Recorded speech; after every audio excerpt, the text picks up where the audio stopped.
Bonsoir à tous. Donc, je suis ravie d'entamer le bal avec un éditeur que j'affectionne tout particulièrement, les éditions des Allusifs, que je remercie de m'avoir proposé de présenter le dernier livre de Pan Bouilloukas, Le Mauvais Œil, en librairie le 9 septembre, que j'ai encore pris un grand plaisir à lire. J'avais déjà lu le précédent titre de Pan Bouilloukas, Harry et la Reine de l'Orge, qui était un conte philosophique assez drôle et intelligent, une fois de plus.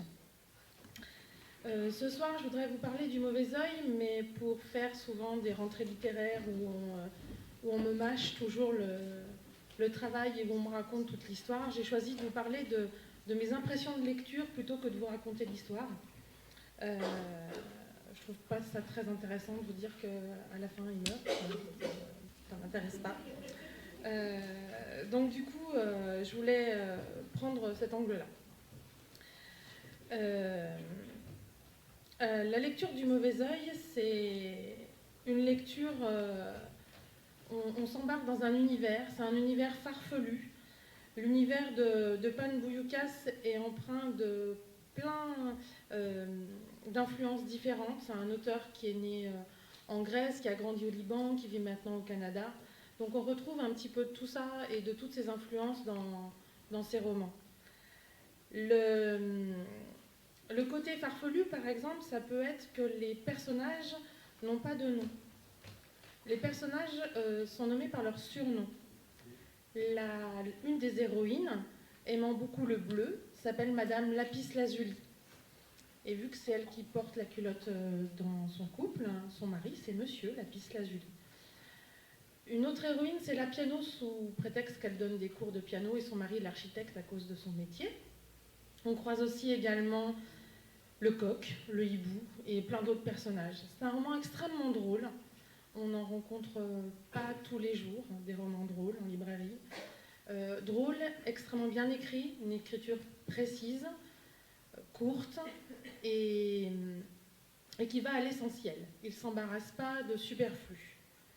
Les sujets abordés sont nombreux. Dans un roman court, c'est rare.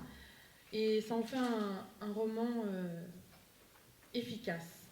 Les sujets abordés sont la superstition, la rumeur, la jalousie, mais encore la mondialisation, et avec humour.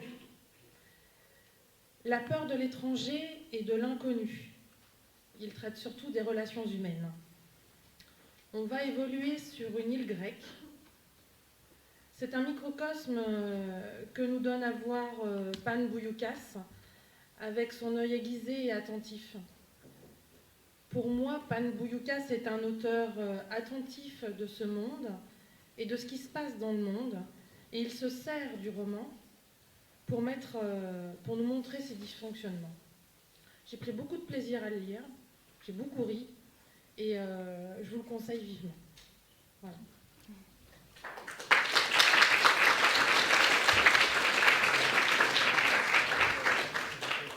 Merci beaucoup Sandrine. Moi qui ai lu le livre, alors vraiment c'est parfait, ça rend parfaitement compte. Et vraiment, on se sent très aidé comme éditeur d'avoir dès le démarrage un libraire comme toi qui l'a lu et qui aime et qui en parle. Alors moi, je vais vous parler du deuxième livre de notre rentrée littéraire qui sortira en librairie le 19 août. C'est un auteur canadien-anglais, ça s'appelle Le Poisson. L'auteur s'appelle Dean Garlick.